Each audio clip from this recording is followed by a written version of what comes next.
When you leave the hospital after a stroke, something important changes.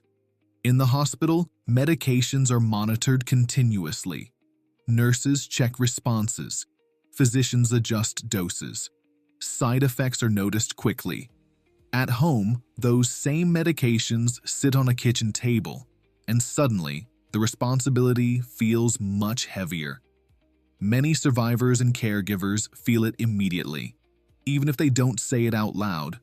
What if I miss something important or stay on the wrong medication too long? That feeling is not weakness. It's the predictable result of a system being removed. I see this frequently. People aren't confused because they're careless. They're overwhelmed because responsibility has shifted and they have all these medications to deal with. I call this medication fog.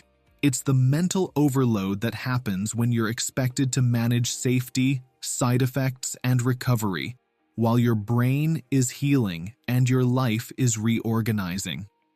This episode is about restoring that structure so you don't rely on memory, luck, or panic. Here's a quick, clean way to think about most stroke medications. Some medications are for secondary prevention. They reduce the risk of another stroke by controlling clotting risk, cholesterol, or blood pressure. Other medications are for symptom control and participation. They affect pain, sleep, mood, spasticity, dizziness, and energy, which determines how well you can show up for therapy and daily life. Most medication problems after discharge don't come from bad patients. They come from 3 common pitfalls.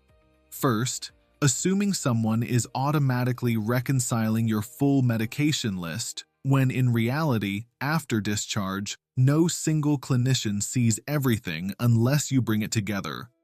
Second, assuming medications are permanent. Some are long-term, yes, but many are conditional and should be reviewed as your body stabilizes and your function changes.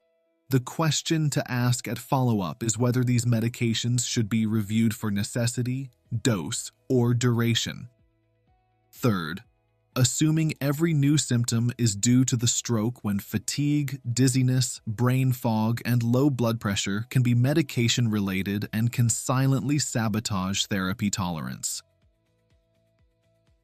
There are also non-negotiable safety rules that you need to be aware of. The big category to recognize is NSAIDs.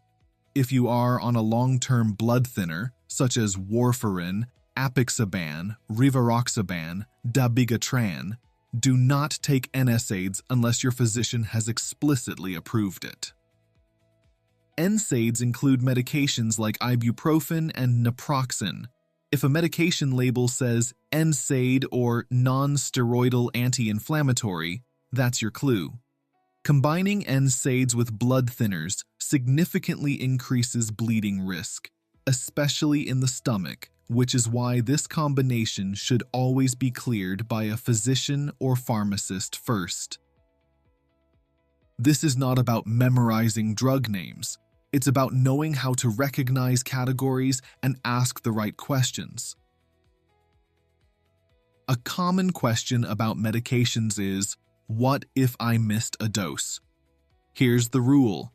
Don't guess and don't double dose unless you've been told to. Some medications can sometimes be taken later, but the correct answer depends on the medication, your timing, and your stroke type. The best move is to check the pharmacy label instructions, and if it's not crystal clear, call your pharmacist or prescribing clinic the same day. And if the missed medication is one that affects clotting, blood pressure, or seizures, treat that call as high priority. Don't panic because medications are not cleared out instantly by the body, so there's still some floating around in you. Just pick up your phone calmly and make the call. Here's what I want you to do. Think of it as a medication audit. In the first few weeks after discharge, your job is to keep an eye on yourself. Don't try to interpret everything. Just track a few simple signals: energy level, dizziness or near falls, sleep quality, new confusion or brain fog, pain level, bowel pattern, and whether therapy felt possible or impossible that day. Track what you notice. Report it clearly. And any time a medication is added, stopped, or changed, restart the audit for a week. Then you bring those patterns to your clinician, so adjustments are informed by real data, not vague memories. This is the same logic as your recovery log from episode 8, one place, organized, and easy to review. Because the best way to clear the medication fog is with your recovery log. Here's something that prevents a ton of errors that you should do at your first follow-up appointments, especially with your PCP. Take all your medications, old ones, new ones, supplements, vitamins, over-the-counter meds along with your discharge list to the visit. If you're not sure what medications you are supposed to take, do what they refer to as a brown bag medication review. Just throw everything into one bag and take it with you, along with your discharge paperwork, to the visit. Then ask one simple question. Can we confirm the final correct medication list today? What stays, what stops, what changes, and what the plan is for review? That one question forces clarity. It prevents duplicates, prevents old meds from sneaking back in, and prevents the brand versus generic confusion that traps families in the first month. This is also the right time to ask the prescribing physician what side effects to watch for and what to do if a dose is missed. Write down the responses. As a Physiatrist, my philosophy is simple. Medications are tools, but function is the goal. Some medications are long-term and protective, and we respect them. Others are support medications, and as movement improves, sleep improves, and spasticity is managed through therapy and positioning, the goal is to decrease and ideally even discontinue them, but under close medical supervision.